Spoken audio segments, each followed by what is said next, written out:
Olá, tudo bem com você? Bom, esse vídeo é uma continuação da leitura do livro A Verdade sobre os Anjos. Hoje eu vou começar a partir da página 121, no capítulo 13. Eu fiz uma playlist aqui no meu canal para ficar mais fácil de ouvir a leitura, se você estiver gostando, claro, da leitura, né?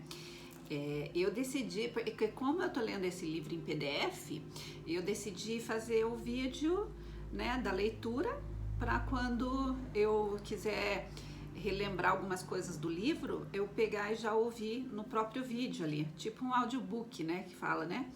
Então eu espero que você esteja gostando. Se você quiser o livro em PDF, você me fala que ele está no meu grupo no Telegram. Tem um grupo ali que se chama, para você encontrar, é um grupo público no Telegram. Você coloca lá em pesquisar lá no Telegram e coloca assim Luz _ Crística, é o nome do grupo. Daí lá tem esse livro, tem outros livros lá também e orações e conteúdos assim que eu posto lá, tá bom? Eu faço também uma vez por mês uma limpeza energética coletiva. E lá no grupo do Telegram, eu aviso por lá, fica mais fácil também das pessoas saber esses detalhes, assim, sabe?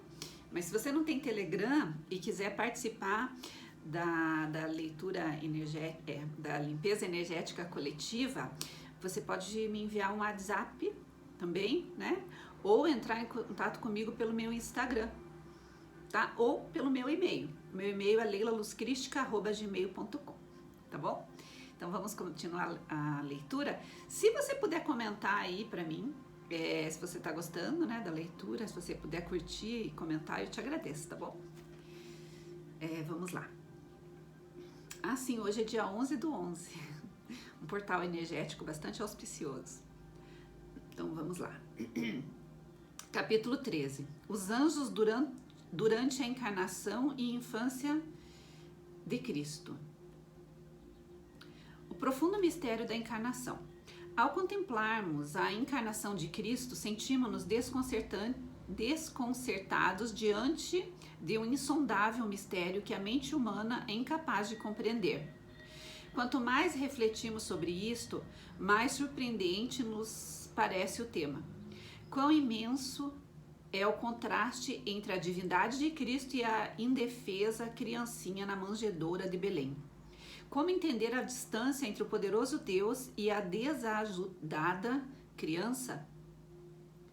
Pois, ainda assim, o Criador dos mundos, aquele em quem habitava a plenitude da divindade, manifestou-se como indefeso bebê na manjedoura.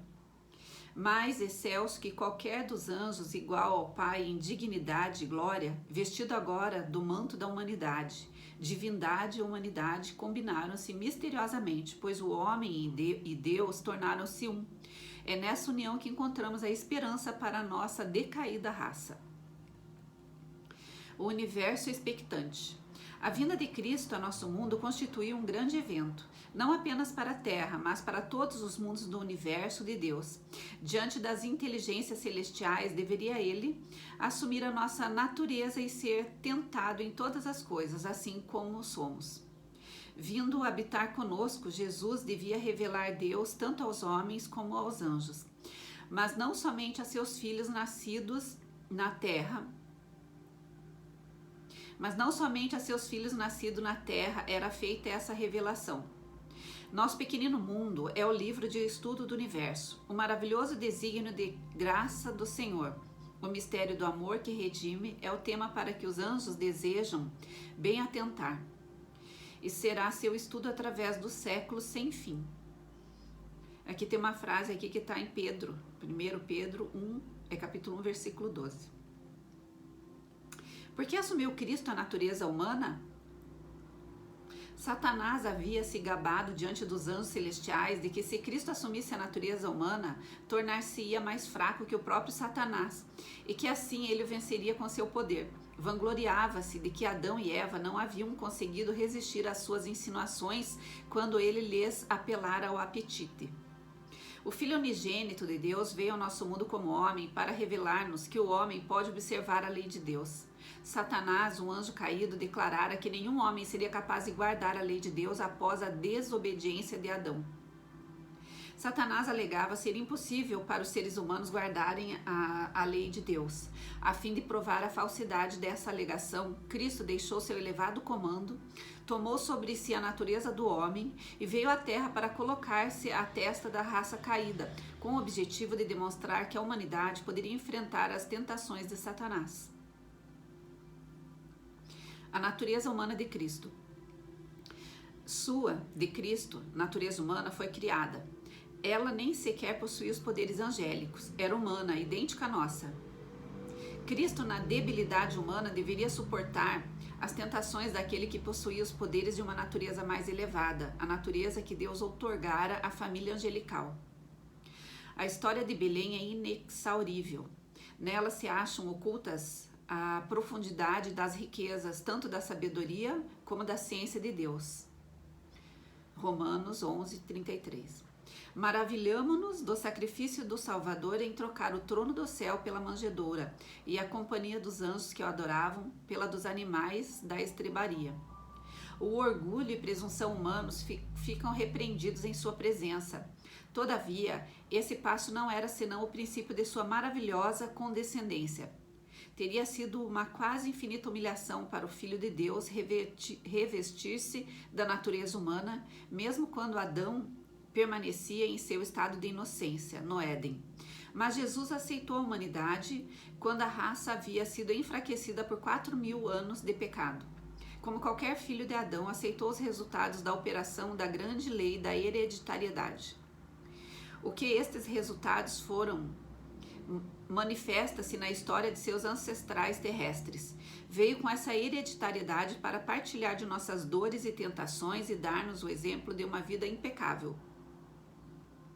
Como Deus, Cristo não poderia ser tentado a pecar, assim como não fora tentado a quebrar seu concerto no céu.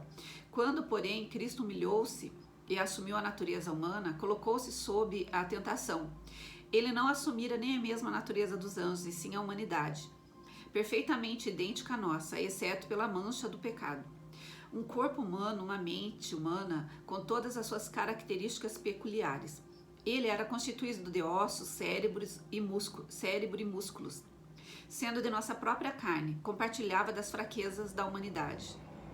As circunstâncias de sua vida foram de ordem a expor-se ele a todas as inconveniências de pertencer ao gênero humano, não em riquezas e facilidades, e sim em pobreza, carência e humilhação.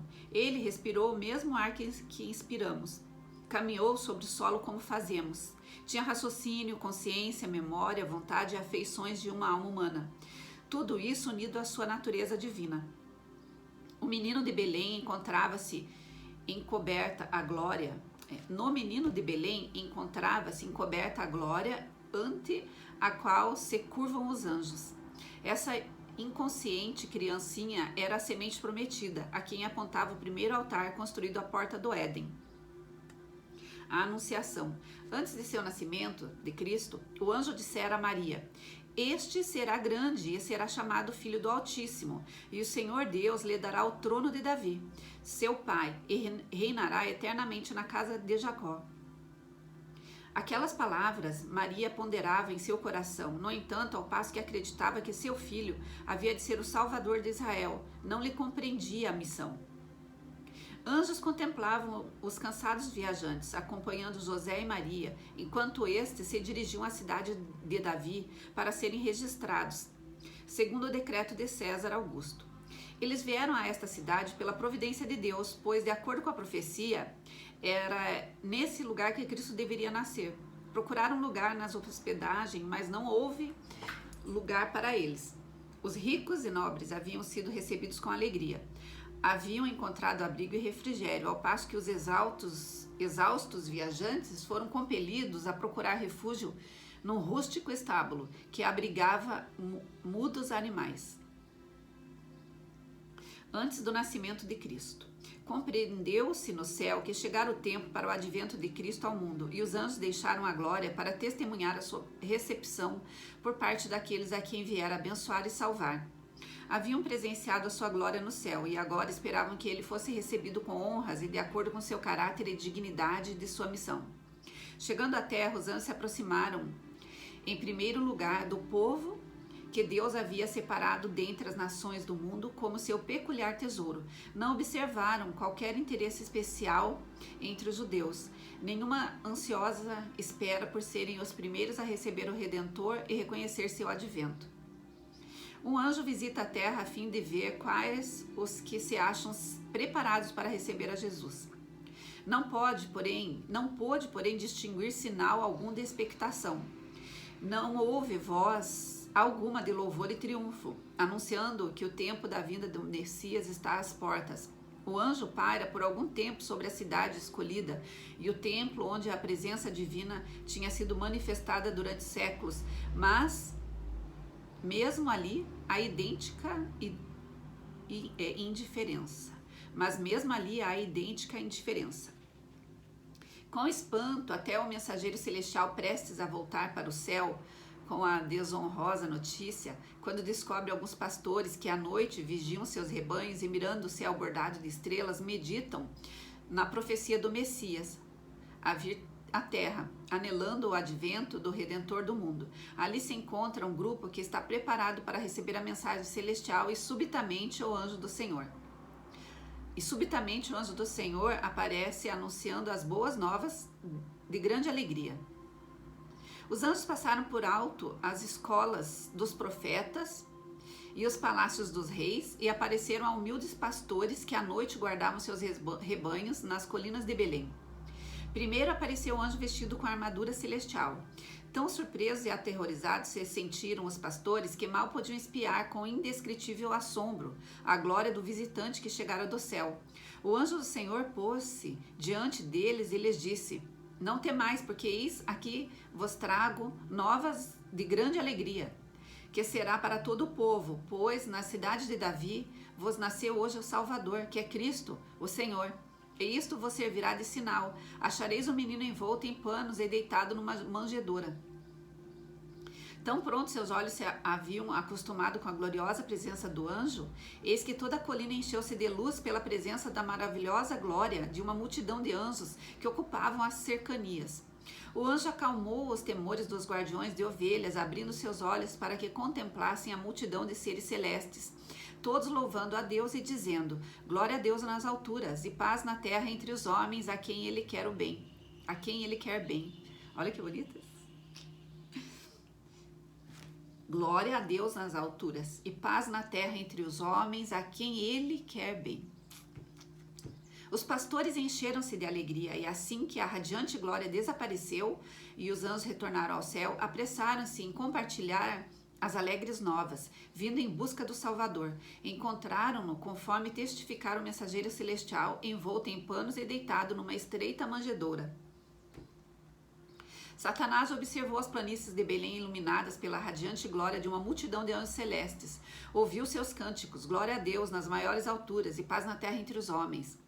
O príncipe das trevas percebeu os surpresos pastores e encheram-se de temor enquanto contemplava as colinas iluminadas. Eles tremeram diante das exibições de excelsa glória que parecia dominar seus sentidos. Até mesmo o líder rebelde tremeu diante da proclamação do anjo aos pastores: Não temais, porque eis aqui vos trago novas de grande alegria, que será para todo o povo. Pois na cidade de Davi vos nasceu hoje o Salvador, que é Cristo, o Senhor. Satanás sabia que o cântico dos mensageiros celestiais, proclamando o advento do Salvador ao mundo decaído e a alegria expressa diante desse grande evento, não significavam nada de bom para ele. Tenebrosos pressentimentos despertaram-se em sua mente quanto à influência que teria este advento ao mundo sobre o seu reino. Os magos.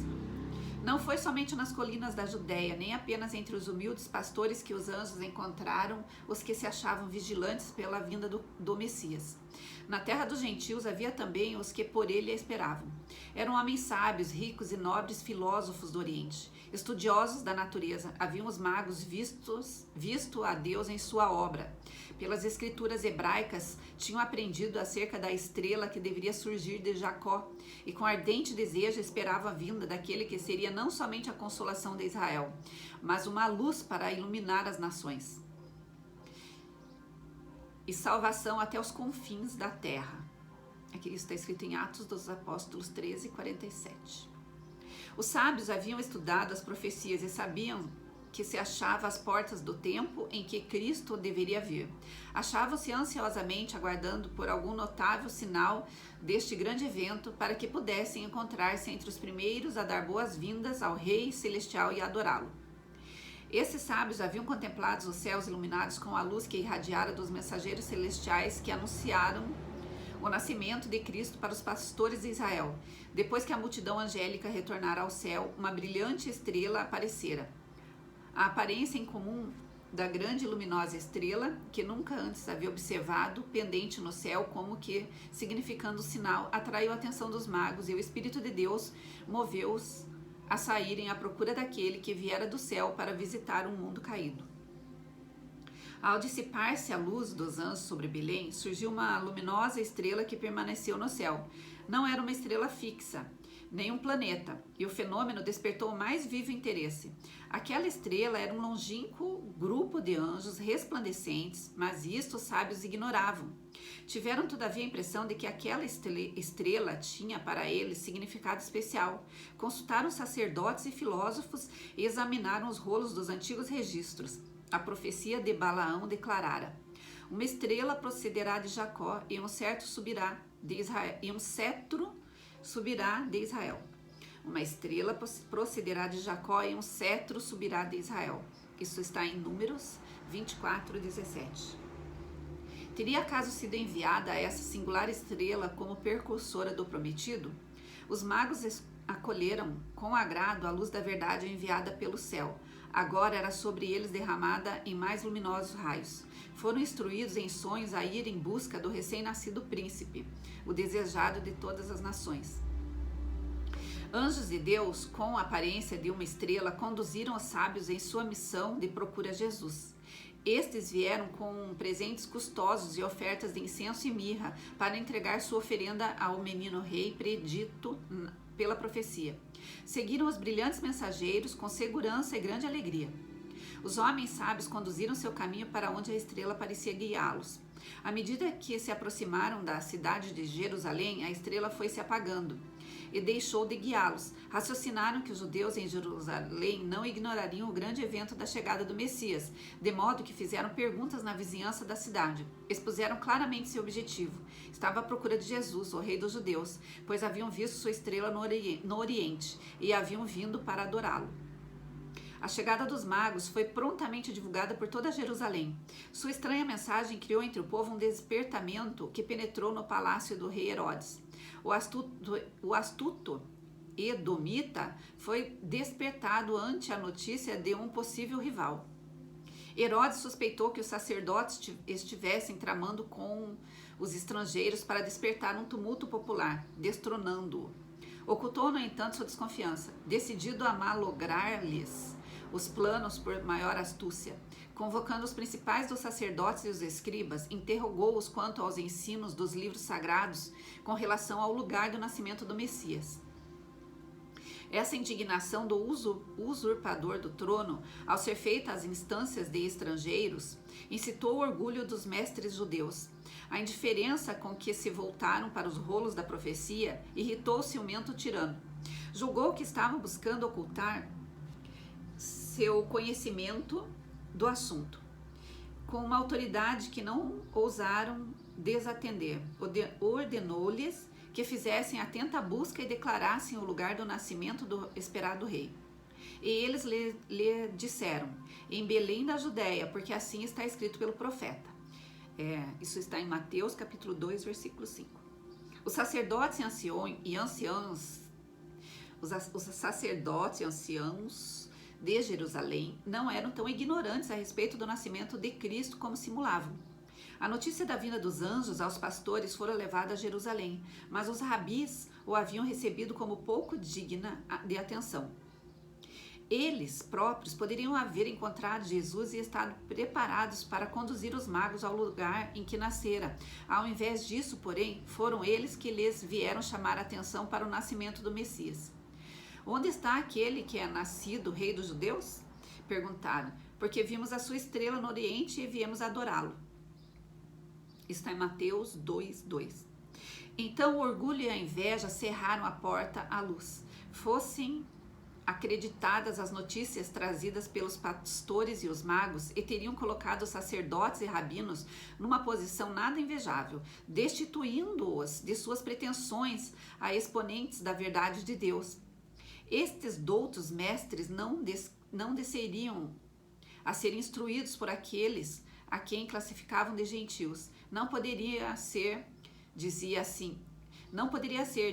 que Deus os passasse por alto para se comunicar com pastores ignorantes ou incircuncisos pagãos. Resolveram mostrar desprezo pelas notícias que estavam agitando o rei Herodes e toda Jerusalém.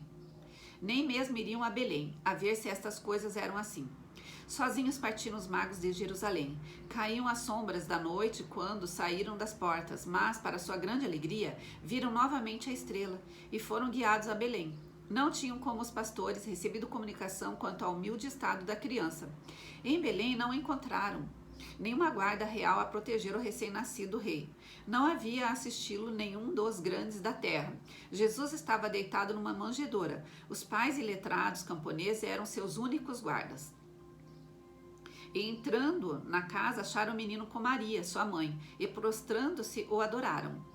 Através da humilde aparência exterior de Jesus, reconheceram a presença da divindade. Depois que a missão dos sábios for completada, era seu propósito retornar e levar a Herodes as alegres novas do seu sucesso na jornada.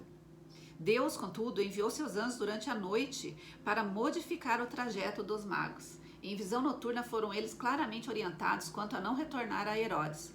Eles obedeceram aos mensageiros celestiais e retornaram para casa por outro caminho. De igual maneira, recebeu José aviso de fugir para o Egito com Maria e a criança. E o anjo disse: "E demora-te lá até que eu te diga, porque Herodes há de procurar o menino para o matar." José obedeceu sem demora, pondo-se de viagem à noite para maior segurança. Em Jerusalém, Herodes aguardava impaciente a volta dos magos. Como passasse o tempo e não aparecessem, despertaram-se nele suspeitas. Imediatamente foram enviados soldados a Belém com ordem de matar todas as crianças de 2 anos e para baixo. Mas um poder mais elevado achava-se operando contra os planos do príncipe das trevas. Anjos de Deus frustraram seus desígnios e protegeram a vida do menino redentor. Jacó, que ainda se achava no Egito, foi então solicitado por um anjo de Deus a voltar para a terra de Israel. Ouvindo, porém, que Arquelau reinava na Judéia, em lugar de seu pai, receou que o desígnio do pai contra Cristo pudesse ser executado pelo filho. Novamente foi José encaminhado para um lugar de segurança. Voltou para Nazaré, sua residência anterior, e ali por cerca de 30 anos viveu Jesus. Deus comissionou anjos para assisti-lo e protegê-lo até que cumprisse a sua missão na terra e morresse às mãos daqueles a quem viera salvar. Desde seus primeiros anos, os anos silenciosos agora, desde os seus primeiros anos, Cristo viveu uma vida de trabalho. A maior parte de sua vida terrestre foi gasta em paciente trabalho na oficina de carpintaria de Nazaré, sob a aparência de um operário comum. O Senhor da vida pisou as ruas da pequena cidade na qual vivia, indo e vindo de seu humilde trabalho.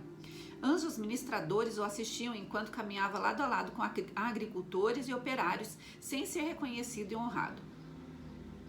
Ao longo de sua infância e juventude, manifestou ele a perfeição de caráter que marcou sua vida posterior. Cresceu em sabedoria e conhecimento, enquanto testemunhava as ofertas sacrificais. O Espírito Santo mostrou-lhe que sua vida seria sacrificada para a vida do mundo.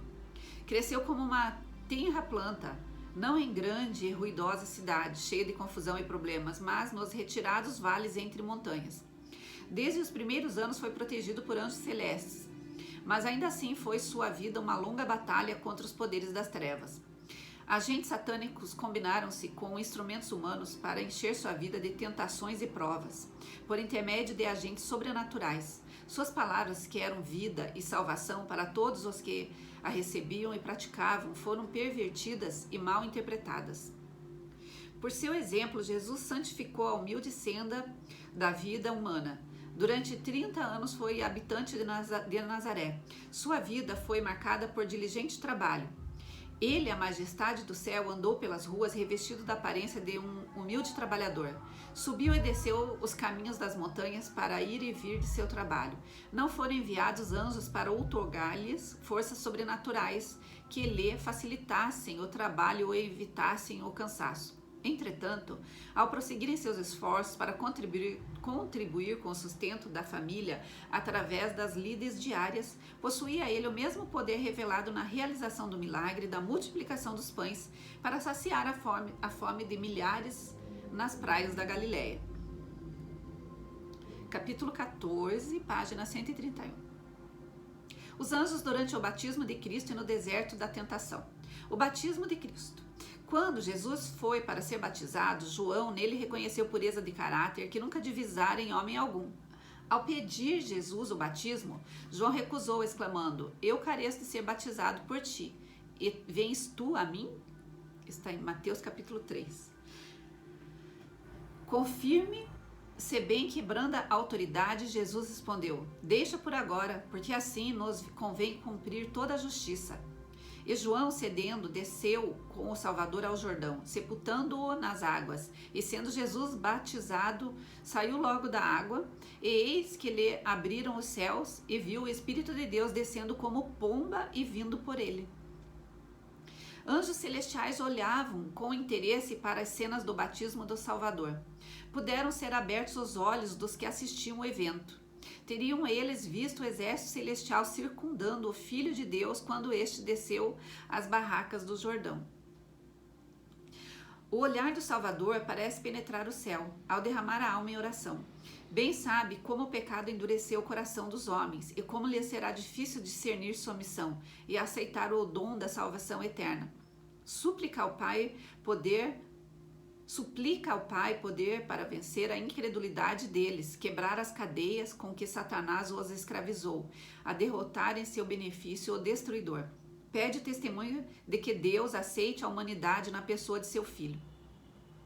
Nunca antes haviam os anjos ouvido tal oração. Nunca antes haviam os anjos ouvido tal oração. Anseiam trazer ao seu amado capitão uma mensagem de certeza e conforto, mas não, o próprio Pai responderá à petição do Filho. Diretamente do trono são enviados os raios de sua glória. Abrem-se os céus e sobre a cabeça do Salvador desce a forma de uma pomba da mais pura luz, fiel emblema dele, o manso e humilde.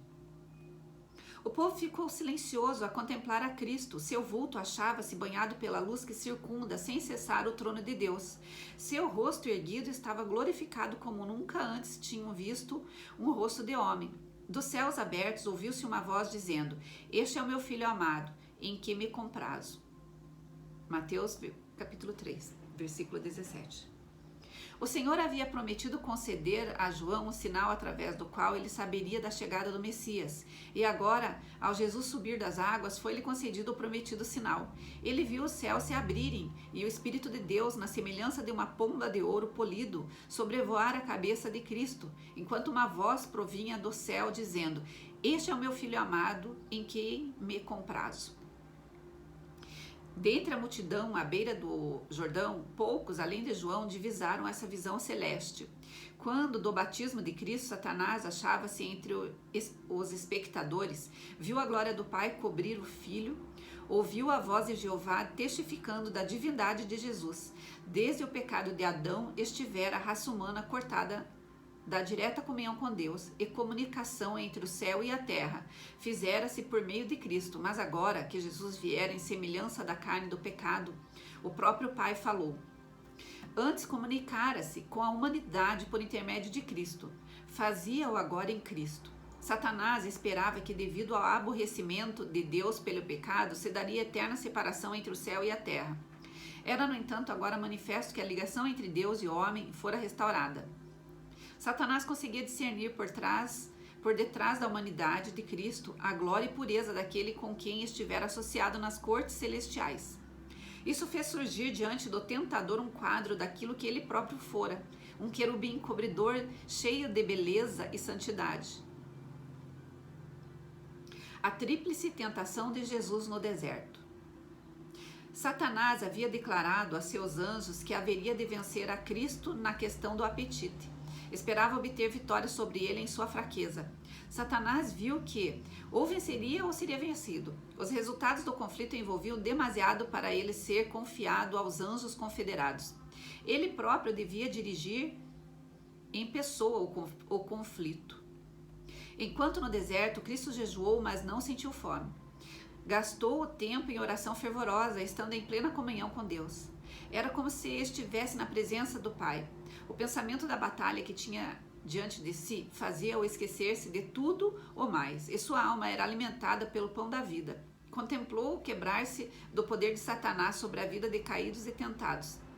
Viu a si próprio curando os enfermos, confortando os desesperados, animando os angustiados e pregando o evangelho aos pobres, fazendo, enfim, a obra que Deus esboçara para ele. E assim não percebeu qualquer sensação de fome até o final dos 40 dias de jejum. 40 dias. A visão dissipou-se e então, com forte intensidade, a natureza humana de Cristo desejou alimento. Apresentara-se agora a oportunidade para o assalto de Satanás. Resolveu ele apresentar-se como se fosse um dos anjos de luz que havia aparecido a Cristo em visão. Repentinamente aparece um anjo diante de Cristo, aparentemente um dos anjos que ele vira havia pouco. As palavras celestiais: "Este é o meu filho amado em que me comprazo", soavam ainda nos ouvidos de Satanás. Ele determinou-se a fazer Cristo descrer deste testemunho. Satanás apareceu a Cristo como um formoso anjo do céu, pretendendo haver sido comissionado por Deus para declarar que o jejum chegara ao fim. Satanás disse ao Redentor que não mais lhe era necessário jejuar, que sua longa abstinência fora aceita pelo Pai, que ele já fora suficientemente longe e que agora estava em liberdade para realizar um milagre em seu próprio favor. Crendo que o caráter angélico que assumira não havia sido detectado, Satanás preparou-se para levar Cristo a duvidar de sua divindade. A primeira tentação. Satanás raciocinou com Cristo da seguinte maneira: se as palavras proferidas após seu batismo eram verdadeiramente as palavras de Deus, se ele era o Filho de Deus, não precisava ele suportar a sensação de fome, poderia dar provas de sua divindade, demonstrando seu poder em transformar as pedras do desnudo deserto em pães. Satanás disse a Cristo que ele apenas precisava colocar os pés na trilha manchada de sangue, mas não necessitava transitar por ela, assim como ocorrera com Abrão. Ele fora provado para demonstrar sua fiel obediência. Declarou também que o anjo detivera a mão de Abrão quando já prestes a desferir o cutelo e matar Isaque, e que agora ele fora enviado para salvar a vida de Cristo, que não lhe era necessário suportar a dolorosa fome e mesmo a morte por inanição. Ele havia vindo para ajudar Cristo, desempenhando uma parte no plano da salvação. Satanás chamou a atenção de Cristo para sua própria aparência atraente, vestido de luz e forte em poder. Pretendeu ser um mensageiro vindo diretamente do trono do céu e afirmou que tinha o direito de exigir de Cristo evidências de ser ele, o Filho de Deus. Foi pelas palavras de Satanás e não por sua aparência que Cristo reconheceu ser ele o inimigo. Ao assumir a natureza do homem, Cristo não manteve a aparência semelhante à dos anjos do céu, mas esta era uma das humilhações pelas quais necessitava passar quando voluntariamente aceitou tornar-se o Redentor do homem. Satanás insistiu em que ele, se realmente era filho de Deus, deveria prover alguma evidência de seu exaltado caráter. Sugeriu que Deus não permitiria a seu filho cair em tão deplorável situação. Declarou que um dos anjos fora expulso do céu e enviado à terra, e que a aparência de Cristo indicava que ele era o tal anjo caído, e não o rei dos céus. Chamou a atenção para sua própria fulgurante aparência, vestido de luz e poder, e insultuosamente contrastou o deplorável estado de Cristo com sua própria glória. A segunda tentação. Então o diabo transportou a cidade santa e colocou-a sobre o pináculo do templo. E disse-lhe: se tu és os filhos de Deus, lança-te daqui abaixo, porque está escrito: aos seus anjos dará ordens a teu respeito, e tomar-te-ão nas mãos, para que nunca tropeces em pedra alguma. Mateus capítulo 4, versículos 5 e 6. Para demonstrar sua força, Satanás levou Jesus a Jerusalém e o colocou no pináculo do templo. Satanás exigiu novamente de Cristo, como prova de ser o Filho de Deus, que o demonstrasse, lançando-se da impressionante altura em que havia o colocado. Insistiu em que Cristo revelasse sua confiança no preservador cuidado do Pai ao lançar-se no templo. Na primeira tentação, envolvendo a questão do apetite, Satanás tentara insinuar dúvidas quanto ao amor e cuidado de Deus por seu Filho. Apresentou o ambiente ao redor e a fome de Cristo como evidências de que não se achava sob o favor divino. Não foi bem sucedido naquela tentativa. Agora tentou obter vantagem da perfeita fé e confiança que Jesus demonstrara em relação ao Pai, levando-o a apelar à presunção. Se tu és o Filho de Deus, lança-te daqui abaixo, porque está escrito, aos seus anjos dará ordens a teu respeito e tomar-te-ão nas mãos para que nunca tropeces em alguma pedra. O próprio astuto inimigo apresentava palavras procedentes da boca de Deus. Parece ainda um anjo de luz e mostra claramente estar familiarizado com as Escrituras, entendendo a significação do que está escrito. Como Jesus usara anteriormente a palavra de Deus para apoiar sua fé, o tentador agora a emprega para dar forças a seu engano. Pretende ter estado apenas provando a fidelidade de Jesus, louvando-lhe agora a firmeza. Como o Salvador manifestou confiança em Deus, Satanás insiste com ele para que dê outro testemunho de sua fé. Mas novamente a tentação é introduzida com insinuação de desconfiança. Se tu és o Filho de Deus, mas novamente a tentação é introduzida com a insinuação de desconfiança. Se tu és o Filho de Deus. Cristo foi tentado a responder, se absteve-se, porém, da mais leve aceitação da dúvida. Não poria em risco sua vida para dar a Satanás uma prova. Satanás citou a promessa, aos seus anjos dará ordens a teu respeito. Omitiu as palavras, para te guardarem em todos os teus caminhos. Isto é, os caminhos escolhidos por Deus. Jesus recusou afastar-se do caminho da obediência, embora manifestando perfeita confiança no Pai. Não se colocaria numa posição em que o Pai fosse obrigado a interpor-se para salvá-lo da morte. Não forçaria a providência a vir em seu resgate, pois fracassaria assim em oferecer ao homem um perfeito exemplo de confiança e submissão. Houvesse Cristo se atirado do pináculo do templo, não teria glorificado o Pai. Ninguém haveria presenciado sua ação, exceto Satanás e os anjos de Deus. Haveria levado o Senhor a revelar seu poder diante do mais acérrimo inimigo. Haveria sido uma condescendência para com aquele a quem Jesus viera derrotar. A terceira tentação. Jesus saiu vitorioso da segunda tentação, e então Satanás se manifesta em seu verdadeiro caráter. Não se apresenta, todavia, com aquele horrível monstro de pés, de cabra e asas de morcego, embora decaído. É um poderoso anjo. Declara-se o líder da rebelião e o Deus deste mundo. Colocando Jesus sobre uma alta montanha, fez com que todos os reinos do mundo em toda sua glória passassem em vista panorâmica diante dele. Nas duas primeiras tentações, Satanás havia encoberto seu verdadeiro caráter e propósito, declarando ser um exaltado mensageiro enviado pelas cortes celestiais. Agora, porém, lança fora todo o disfarce e se apresenta como príncipe das trevas, requerendo a terra como seu domínio. O grande enganador tentou cegar os olhos de Cristo com o brilho e resplendor do mundo, apresentando diante dele os reinos deste mundo e sua glória. Aquele que caíra do céu retratou este mundo como possuindo o resplendor do reino celestial, de modo a induzir Cristo a aceitar o suborno, por prostrar-se diante dele e o adorar. A luz do sol projeta-se sobre cidades cheias de templos, palácios de mármore, campos férteis e vinhas carregadas de frutos. Os vestígios do mal estavam ocultos, os olhos de Jesus cercados ultimamente de tanta tristeza e desolação. Contemplo agora uma cena inexcedível, beleza e prosperidade. Contemplam agora uma cena de inexcedível beleza e prosperidade. Ouve então a voz do tentador. Dar-te-ei a ti este poder e a sua glória, porque a mim me foi entregue, e dou a quem quero, e doa a quem quero. Portanto, se tu me adorares, tudo será teu. Isso está em Lucas capítulo 4, versículos 6 e 7. Ora, o tentador oferecia entregar-lhe o poder que usurpara. Cristo poderia livrar-se do terrível futuro mediante o reconhecimento da supremacia de Satanás. Fazer isso, porém, era renunciar à vitória do grande conflito. Chamando-o por seu verdadeiro nome, Jesus repreendeu o tentador. A divindade irradiou através da humanidade sofredora, e por sua palavra ele manifestou a autoridade do céu. Revelou ao enganador que, embora este se houvesse revestido da luz de um anjo, seu verdadeiro caráter não podia ser oculto ao Salvador do mundo. Chamou-o Satanás, anjo das trevas, aquele que deixara seu primeiro estado e se recusara a manter-se fiel a Deus.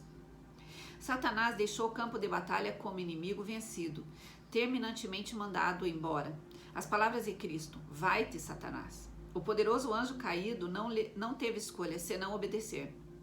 Anjos excelentes em poder achavam-no no campo de batalha para proteger a alma tentada, prontos para resistir ao inimigo.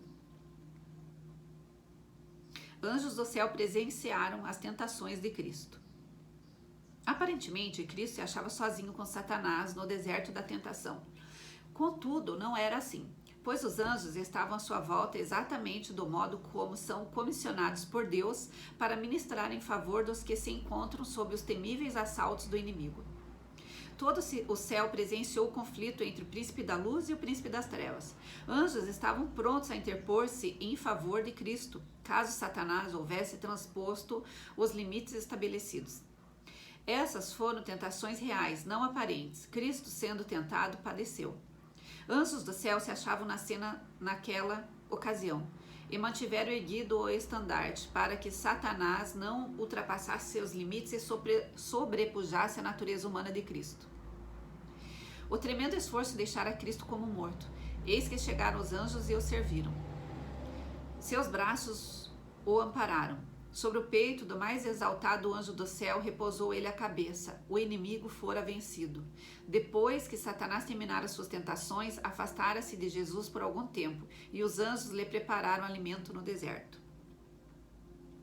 Após a terceira tentação. Depois de haver fracassado em seu desígnio de vencer a Cristo no deserto, arregimentara Satanás suas forças para se lhe opor ao ministério, obstando, se possível, sua obra.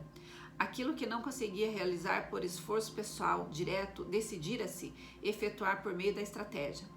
Tão depressa se retirara do conflito no deserto, em concílio com os anjos, seus confederados, amadureceu os planos para cegar ainda mais o espírito do povo judeu, a fim de não reconhecerem seu Redentor. Planejou operar por meio de seus agentes humanos do mundo religioso, imbuindo-os de sua própria inimizade contra o campeão da verdade. Levá-los-ia a rejeitar o Cristo e a tornar-lhe a vida o mais amarga possível, esperando desanimá-lo em sua missão. Bom, eu li, até o capítulo 13 e o capítulo 14. Agora eu vou começar o capítulo 15, tá? Na página 140. Capítulo 15. Os anjos bons e os maus durante o ministério de Cristo. Possessão demoníaca nos dias de Cristo. O período do ministério pessoal de Cristo entre os homens foi o tempo de maior atividade das forças do reino das trevas. Durante séculos, Satanás e seus anjos haviam tentado procurar. Durante séculos, Satanás e seus anjos haviam estado procurando controlar o corpo e a alma dos homens para trazer sobre eles pecados e sofrimentos. O engano do pecado atingira seu apogeu, na época em que Cristo começou seu ministério. Todos os meios para depravar a alma dos homens haviam sido postos em operação. Agentes satânicos estavam incorporados com os homens. O corpo de criaturas humanas, feito por habitação de Deus, tornara-se morada de demônios. Os sentidos, os nervos, as paixões, os órgãos dos homens eram por agentes sobrenaturais levados a condescender com a concupiscência mais vil. O próprio selo dos demônios se achava impresso na fisionomia dos homens. Esta refletia a expressão das legiões do mal de que se achavam possessos. Satanás rejubilava por haver conseguido rebaixar a imagem de Deus na humanidade. Então veio Cristo a fim de restaurar no homem a imagem de seu Criador.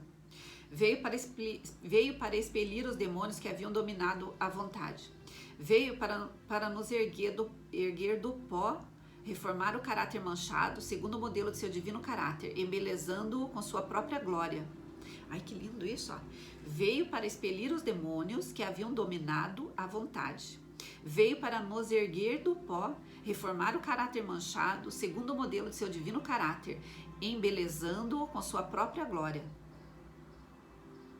O Novo Testamento declara enfaticamente que os homens eram possuídos por demônios. As pessoas assim afetadas não eram meramente portadoras de doenças provenientes de causas naturais. Cristo possuía perfeita compreensão dos fatos com os quais estava lidando e assim reconheceu a direta presença e operação dos espíritos maus. Satanás e seus anjos estiveram muito ocupados durante o ministério de Cristo, inspirando os homens com descrença e ódio e desprezo. Rejeição em Nazaré. Durante a infância e a juventude, Jesus adorara entre seus irmãos na sinagoga de Nazaré. Desde o início de seu ministério, estivera ausente deles, mas não ignoravam o que lhe acontecia.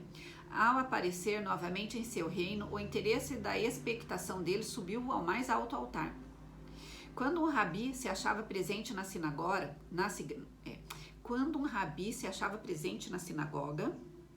esperava-se que eu dirigisse o sermão, e qualquer israelita podia ver a leitura dos profetas. Qualquer israelita podia fazer a leitura dos profetas. Nesse sábado, Jesus foi convidado a tomar parte no serviço. Levantou-se para ler, e foi-lhe dado o livro do profeta Isaías.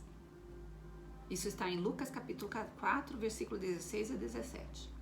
Jesus se colocou diante do povo como vivo expositor das profecias concernentes a si próprio.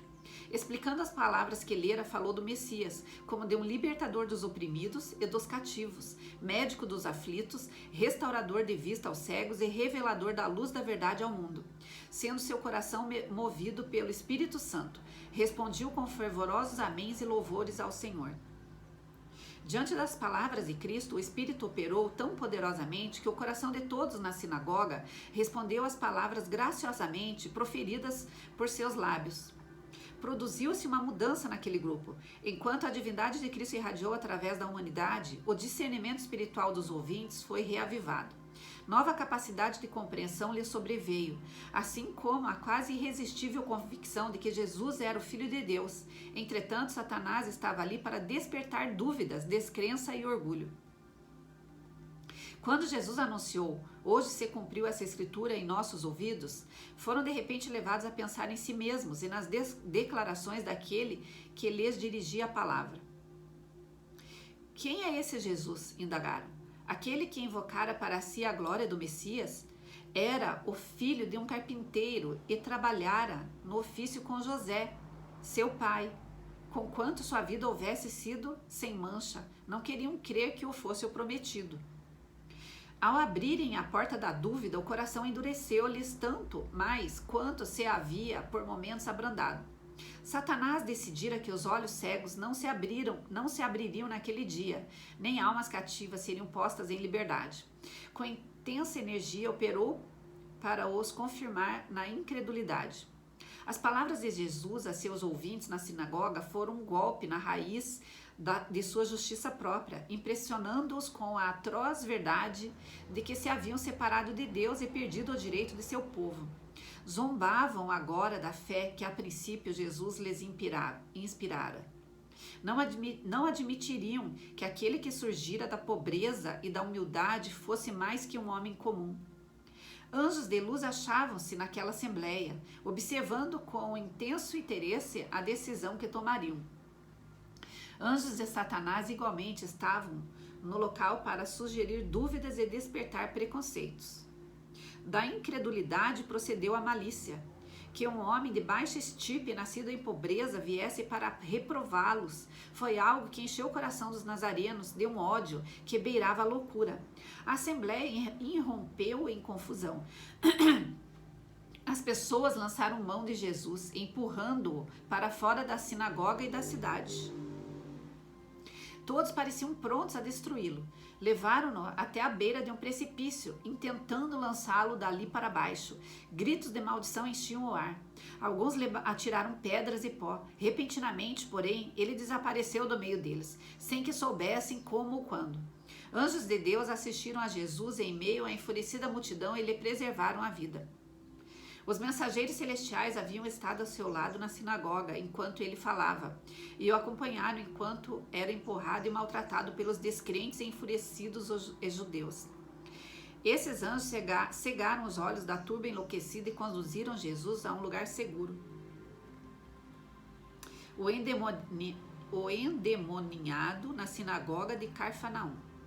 Falava Jesus na sinagoga acerca do reino que viera estabelecer e de sua missão de libertar os cativos de Satanás. Foi interrompido por um agudo grito de terror. Um louco precipitou-se dentre o povo para a frente, exclamando: "Ah, que temos nós contigo, Jesus Nazareno? Vieste a destruir-nos? Bem sei quem és, o santo de Deus." Tudo era agora confusão e alarde. A atenção do povo se desviou de Cristo e suas palavras não foram escutadas. Tal era o desígnio de Satanás em levar a vítima à sinagoga. Mas Jesus repreendeu o demônio dizendo: "Cala-te, sai dele." E o demônio, lançando-o por terra no meio do povo, saiu dele sem lhe fazer mal. O espírito desse mísero sofredor fora entenebrecido por Satanás, mas, em presença do Salvador, um raio de luz lhe penetrara as trevas. Foi despertado e ansiou a liberdade do domínio do maligno, mas o demônio resistia ao poder de Cristo. Quando o homem tentou apelar para Cristo em busca de auxílio, o espírito mau pôs-lhes nos lábios as palavras e ele gritou em angústia de temor. O possesso compreendia em parte achar-se em presença de alguém que o podia libertar, mas ao tentar chegar ao alcance daquela poderosa mão, outra vontade o segurou. Outras palavras encontraram expressão por meio dele. Terrível era o conflito entre o poder de Satanás e seu desejo de libertação. Aquele que conquistara o arqui-inimigo no deserto arrebatou esse pobre cativo das garras de Satanás. Jesus bem sabia que, embora assumindo outra forma, o demônio era o mesmo espírito mau que antes o havia tentado no deserto. O demônio exercia todo o poder para obter o domínio sobre a vítima. Perder terreno aqui seria dar a Jesus uma vitória. Dir-se-ia que o torturado homem devesse perder a vida na luta com o inimigo, que fora a ruína de seu vigor varonil. Mas o Salvador falou com autoridade e libertou o cativo. O homem que estivera possesso ali se achava perante o povo admirado, feliz na liberdade da posse de si mesmo. Os olhos, que havia pouco tanto tinham chispado sob a chama da loucura, brilhavam agora de inteligência e inundavam-se de lágrimas de gratidão. A cura do servo do centurião. O centurião viu pelos olhos da fé que os anjos de Deus estavam todos à volta de Jesus e que sua palavra poderia comissionar um anjo a aproximar-se do sofredor. Sabia que sua palavra entraria no quarto e que seu servo seria curado. Os endemoniados de Gadara. De manhã cedo, o Salvador e seus companheiros chegaram à praia. De um lugar oculto entre os sepulcros, 2 loucos avançaram sobre eles, como se os quisessem despedaçar. Pendiam-lhes pedaços de cadeias que haviam partido para fugir à prisão. Tinham a carne dilacerada e sangrando nos lugares em que se haviam ferido com pedras agudas. Brilhavam-lhes os olhos por entre os longos e emaranhados cabelos, como que se apagara neles a própria semelhança humana, pela presença dos demônios que os possuíam, parecendo mais feras que criaturas humanas. Os discípulos e seus companheiros fugiram aterrorizados. Notaram, porém, depois que Jesus não se achava com eles, e voltaram em sua procura.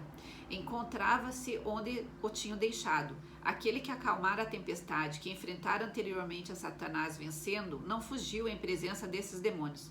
Quando os homens, rangendo os dentes e espumando, deles se aproximaram, Jesus ergueu a mão que acenara as ondas, impondo silêncio, e os homens não se puderam aproximar mais. Continuaram furiosos, mas impotentes diante dele. Ordenou com autoridade aos espíritos imundos que saíssem deles. Suas palavras penetraram no caminho entenebrecido dos desventurados. Percebiam fracamente estar ali alguém capaz de salvá-los dos demônios atormentadores. Caíram aos pés do Salvador para o adorar, mas ao abrir-se-lhes os lábios para suplicar-lhes a misericórdia, os demônios falaram por eles, gritando fortemente: "Que tenho eu contigo, Jesus, Filho do Deus Altíssimo? peço-te que não me atormentes. Sobre uma montanha não muito distante, pastava grande manada de porcos. Os demônios pediram que se eles lhes permitissem entrar nos mesmos, e Jesus o consentiu. Da manada, subitamente se apoderou o pânico. Precipitaram-se loucamente penhasco abaixo, incapazes de deter ao chegar à praia. Imergiram no mar, ali perecendo. Enquanto isso, maravilhosa mudança se operara nos possessos.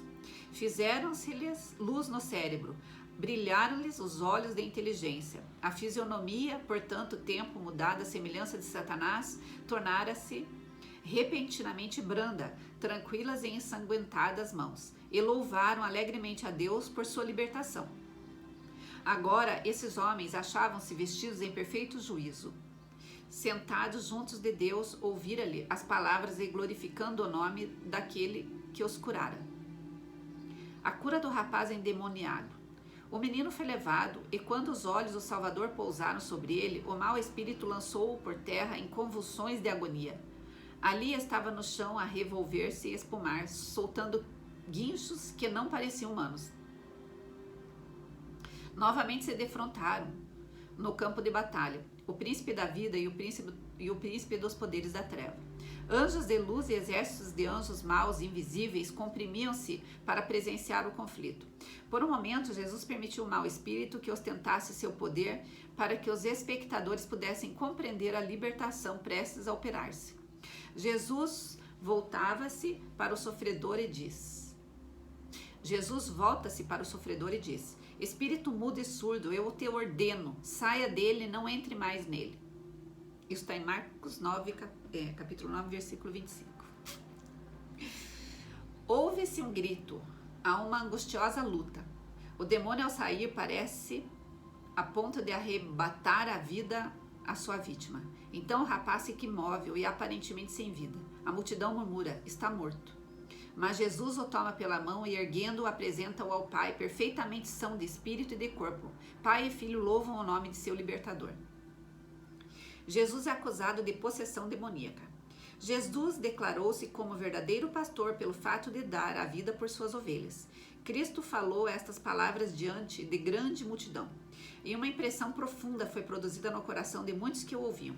Os escribas e fariseus enchiam-se de inveja porque ele era tratado favoravelmente por muitos. Ao mesmo tempo que ele se apresentou como bom pastor, os fariseus disseram: ele tem demônio, e enlouqueceu. Por que os ouvis? Outros, porém, distinguiram a voz do bom pastor e disseram: estas palavras não são de endemoniado. Pode, porventura, um demônio abrir os olhos aos cegos? Em Jerusalém havia a festa da dedicação, e era inverno. E Jesus passeava no templo, no alpendre de Salomão. Rodearam-no, pois, os judeus, e disseram-lhe: até quando terás a nossa alma suspensa, se tu és o Cristo? Dizendo-lo abertamente.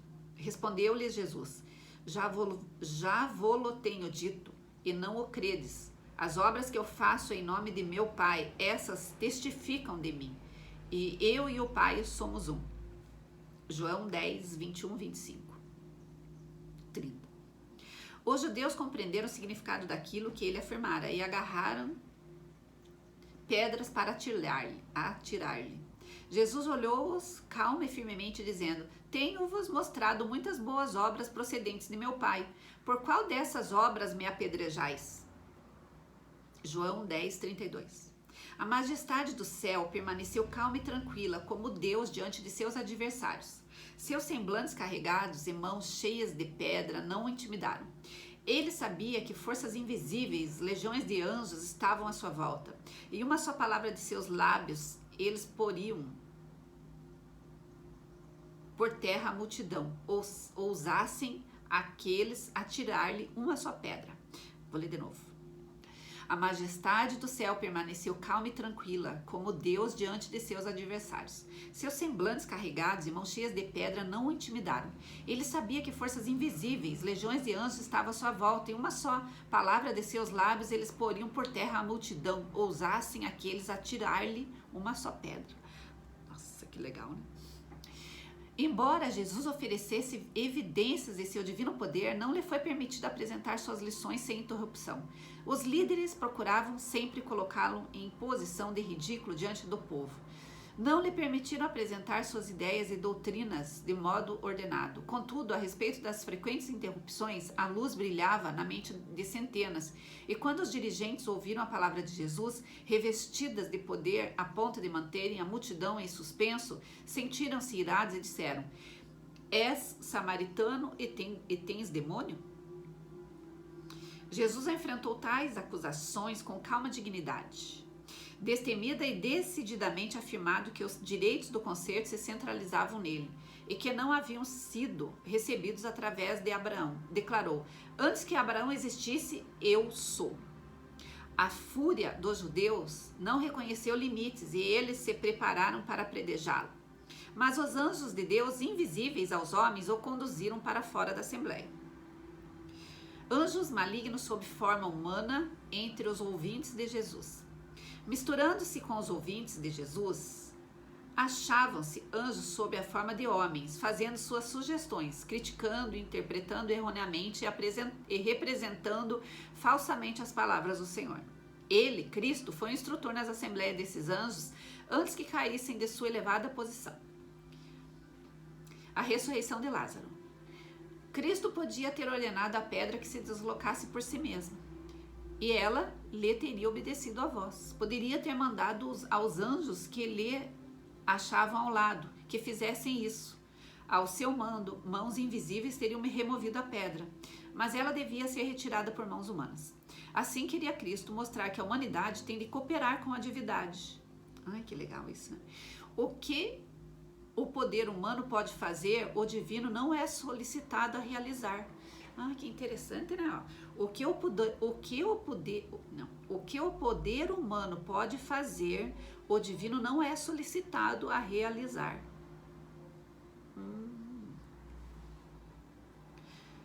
Jesus perseguido de cidade em cidade durante o seu ministério.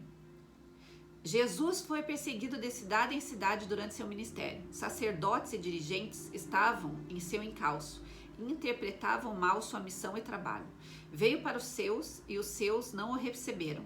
Anjos vigiavam o conflito a cada passo, observavam o espírito e a obra do inimigo, olhavam surpresos aos ardis lançados por Satanás contra o divino Filho de Deus. Viram que aquele que fora inferior apenas ao próprio Cristo em poder e glória, caíra a nível tão baixo a ponto de influenciar os homens a perseguirem a Jesus de cidade em cidade.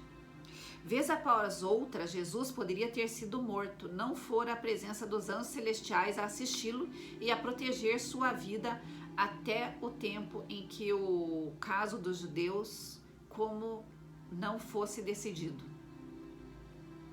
Bom, eu li até o capítulo 13, 14 e 15. Então, na próximo vídeo será a partir do capítulo 16, na página 148. Nossa, eu tô adorando o livro. Espero que vocês estejam gostando também. Se quiserem fazer comentários ali, vou adorar. Gratidão, ótimo dia, ótima noite, tudo de ótimo para você, tá bom? Um beijo, fica com Deus. Que Jesus o acompanhe.